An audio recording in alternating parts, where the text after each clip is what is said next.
Niemand diente by Manuel Mujica Lainez. The two doctors crossed the hallway, speaking in low voices. Despite their serious beards and somber coats, their youth shone through their clear eyes. One of them, Dr. Ignacio Pirovano, was tall with sharply defined features. He placed one of his large, strong hands on the other's shoulder and remarked, "Tonight will be the crisis." "Yes," replied Dr. Eduardo Wilde. "We've done everything we could. We'll see tomorrow. He has to get through tonight. We have to wait." And they left in silence. To their friends at the club, colleagues at the faculty, the Lazaretto, and the Hospital del Alto de San Telmo, they would have been unrecognizable. So serious and introspective they were. Both were famous for their good humor. The first for student pranks, the second for sharp irony. They quietly closed the street door, and their footsteps faded into the night. Behind them, in the large moonlit courtyard, Death waited, seated on the well's edge.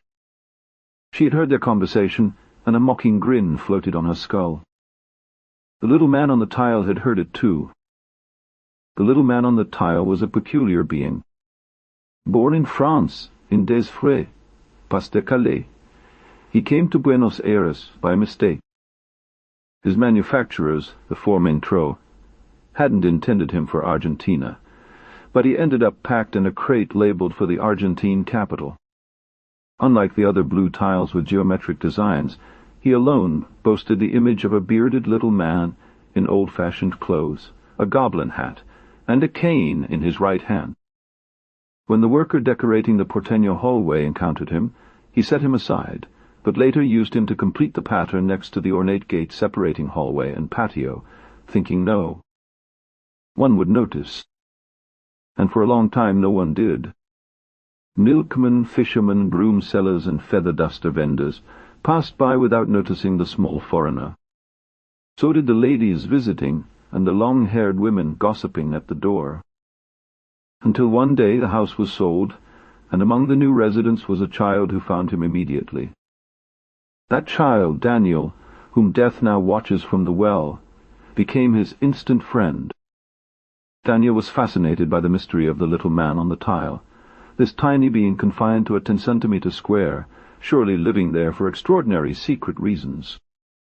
He named him Martinito, after a gaucho who once gave him a pony. Martinito. Martinito. The child called him upon waking, dragging the grumpy cat to greet him. Martinito became his companion in solitude. Daniel curled up on the floor beside him, talking to him for hours, while the shadows wove intricate patterns on the ground from the gate's delicate ironwork. But now the child was very sick. As the doctors with blond beards declared upon leaving, Death waited by the well. The little man watched her.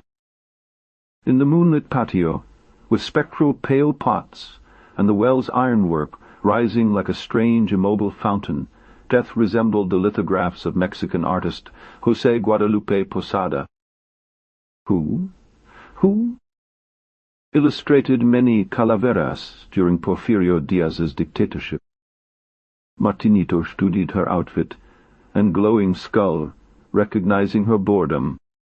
He knew his friend, the child, was going to die, and felt his fragile ceramic heart beat faster. As Death swung her legs on the well's marble edge, adorned with anchors and dolphins, the little man stepped out of his square refuge. He walked towards the patio, a tiny blue pilgrim, supported by his knee. Cats, disturbed by Death's presence, stopped meowing. The well's deep turtle sensed something unusual above. Death yawned, bored among the shadowy vines, waiting for the exact hour to perform her duty. Martinito bravely approached, bowed, and addressed her in French. "Madame la Mort, Death, pleased to be spoken to in French."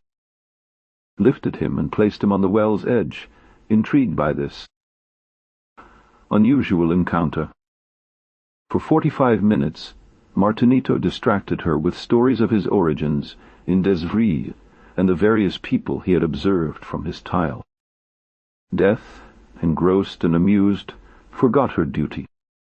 As the time passed, Daniel woke, his crisis overcome. The next morning, the doctors found him improved, to his family's joy. A week later, Daniel, still weak, discovered Martinito missing from his tile. The family searched but found no trace. Heartbroken, Daniel peered into the well, seeing only his own reflection, the image of a boy crying. Time walks slowly, and Daniel does not forget the little man. One day, 2 men arrive at the house with buckets, brushes, and brooms. They are in charge of cleaning the well, and as always, it is a festive day for the maids who are dazzled by the bustle of the singing mulatto men. Half-naked, descending into the deep cavity, and staying there for a long time, scrubbing and washing. The boys from the neighborhood gather. They know they will see the turtle, who only then appears in the courtyard, heavy, lost like a hermit, suddenly moved to a palace of checkered tile. And Daniel is the most excited, but something clouds his joy, for today he will not be able, as he did the previous year, to present the turtle to Martinito. He ponders this until suddenly one of the men shouts from the depths with a cavernous voice, "Here comes something, grab it!" And the boy receives in his outstretched hands the intact tile, with his little man in the middle. Intact, because if a French dwarf painted on ceramic can outwit death, it is only fair that a child's tears can outwit her too. Entendely. Nu wil je dat voor